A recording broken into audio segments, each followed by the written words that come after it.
To the revenge भाई साहब, क्या ही बात करूँ इस मूवी के बारे में। सच मास्टर क्लास मूवी।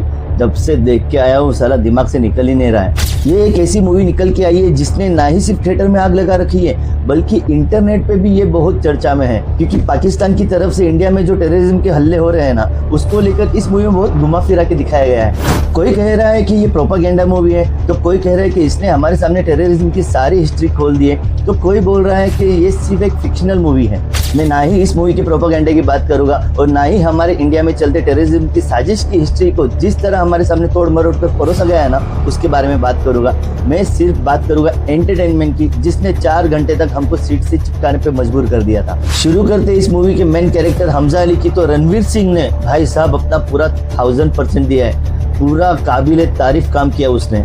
और सिर्फ रणवीर सिंह नहीं बल्कि राकेश बेदी, संजय दत्त, अर्जुन रामपाल, आर माधवन, सब ने टॉप नॉच एक्टिंग की है इस मूवी में। धुरंधर 2 द रिवेंज देखने के बाद में आपको लगेगा धुरंधर का जो फर्स्ट पार्ट था ना, वो सिर्फ इसका 10% था। और भाई मुझे इस मूवी की वजह से किसी को सैल्यूट करने का दिल कर रहा है ना, तो वो है इस मूवी के कास्टिंग डायरेक्टर मुकेश छाबरा जी को। क्या कास्टिंग किया है यार। मुझे तो लग रहा है 1 से 2 महीने तो इन्होंने लिए ही रहेंगे हर एक कैरेक्टर को जस्टिस देने के लिए। भाई जो रियल में दिखते हैं ना, सेम टू सेम वैसे ही कास्टिंग उन्होंने की है इस मूवी के लिए। सिर्फ एक कैरेक्टर को मुकेश छाबरा जी को कास्ट करने में बहुत दिक्कत हुई होगी, इसलिए उन्होंने डायरेक्ट मेन कैरेक्टर को ही अंदर ले लिया मूवी में। और वैसे भी वो इंसान है ना, कैमरे में आने के लिए बहुत बेताब रहते हैं। बात करूँगा आदित्य धर की, तो भाई इतना रिसर्च करने के बाद में पाकिस्तानी माफिया इंडिया में कैसे ऑपरेट करती है ना, उसको बहुत ही बेहतरीन तरीके से दिखाया गया है।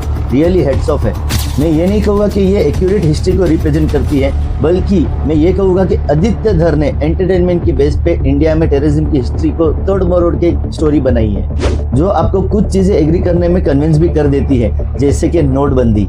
इस मूवी को हम 50% हिस्ट्री और 30% फिल्मी मसाला और एंटरटेनमेंट और 20% इसको प्रोपेगेंडा बोल सकते हैं। मैं किसी पॉलिटिकल पार्टी के खिलाफ नहीं बोल रहा और ना ही किसी पर्टिकुलर पार्टी को मैं सपोर्ट कर रहा हूँ। जब आप ये मूवी देखोगे ना, आपको खुद को समझ में आ जाएगा कि इस मूवी में कुछ तो चीज़ें जो प्रमोट हो रही है, क्योंकि इस मूवी के हिसाब से इंडियन स्पाई को 2004 में पाकिस्तान में भेजा गया था। तब तो दूसरी पार्टी के पॉलिटिशियन प्राइम मिनिस्टर थे, तो उनके रियल फुटेज क्यों नहीं दिखाए गए। और बाद में 2014 से किसी एक पर्टिकुलर पार्टी के एक पर्टिकुलर पॉलिटिशियन को क्यों दिखाया गया। बट पॉलिटिकल व्यू को छोड़े तो ये movie full on entertainment movie है। पूरे 4 घंटे तक ये मूवी आपको सीट से चिपका कर रखती है। सच मास्टर क्लास मूवी। इस मूवी में बॉलीवुड और हॉलीवुड स्टाइल का हीरो दिखाया गया है, जो दुश्मनों के घर में घुस के उनको अकेला मार के आ जाता है। हाँ, पर इस मूवी में एक छुपा हुआ कैरेक्टर है जो इस मूवी के एंड में आपको बहुत बड़ा शौक दे देगा।